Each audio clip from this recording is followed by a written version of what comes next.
আসসালামু আলাইকুম। আশা করি যে যেখানে আছেন সবাই ভালো আছেন, সুস্থ আছেন।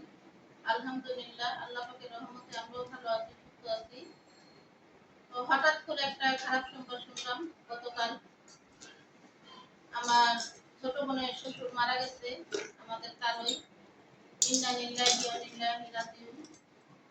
তো আমার তালয়ের আত্মার জন্য সবাই মাগফিরাত কামনা করবেন। আর সকল মুত্তাদের আত্মার শান্তির জন্য আপনারা সবাই দোয়া করবেন। আল্লাহ যত কবরবাসী আছে তাদের সবাইকে যেন আল্লাহ পাক জান্নাতবাসী করে। আপনারা সবাই দোয়া করবেন। তো এর জন্য কালকে আমি আপনাদের মাঝে কোনো ভিডিও শেয়ার করতে পারি নাই, কারণ দুপুর টাইমে যখন রান্না বান্নার আয়োজন করব তখনই হঠাৎ করে এই খবরটা আসলো। তো এই খবরটা শোনার পরে আমরা, কারণ উনি আমাদের তালে অনেক ভালোই ছিল, হঠাৎ করে অসুস্থ হয়ে পড়ছে, এটাও আমরা জানি না। তো হসপিটাল নেওয়ার পরে 2 দিন মনে ছিল, 2 দিন থাকার পরেই মারা গেছে, আইসিইউতে ছিল। তো আমরা পরে এই খবরটা শুনি।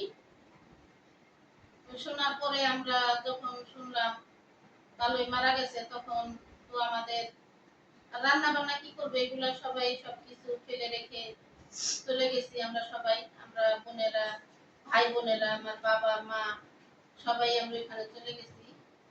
তো আস্তে আস্তে অনেক রাত হয়েছে। তো ভাবলাম আজকে আপনাদেরকে কথাটা বলি, কারণ না বললে তো বুঝতে পারবেন না। কারণ আমাদের উপর দিয়ে একটার পর একটা খালি বিপদে আসতেছে। তো যাই হোক, সব আল্লাহ পাকের ইচ্ছা। আল্লাহ পাক যেমন বিপদ দেয় তেমন আবার বিপদ উদ্ধার করে। আর দুনিয়াতে যখন যার হায়াত ফুরিয়ে যাবে তখন তো তার চলে যেতে হবে। তো দুদিন আগে আর পরে তো আমরা সবাই যাব, কেউ আগে কেউ পরে, এই নিয়ম। কারণ এটা আল্লাহ পাকের বিধান। আল্লাহ পাক দুনিয়াতে পাঠাইছে, আবার দুনিয়া থেকে নিয়েও যাবে। এটা আমাদের মেনে নিতে হবে, কারণ এটাই আমাদের ভাগ্য সবার জন্যই।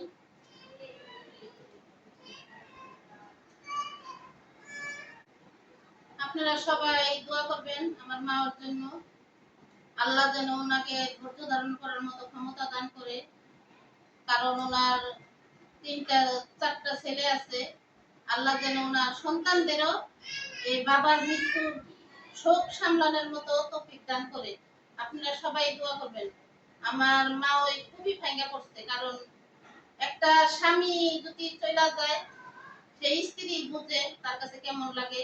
তো এই তো বাসায় চলে আসলাম, কারণ রান্না বান্না কিছুই করা হয় নাই, সব কিছু রাইখাই চলে গেছিলাম। তো এখানে রাতে এসে আলু ভর্তা করলাম, বেগুন ভর্তা করলাম, ডিম ভাজলাম, আর ভাতও রান্না করা হয়েছে।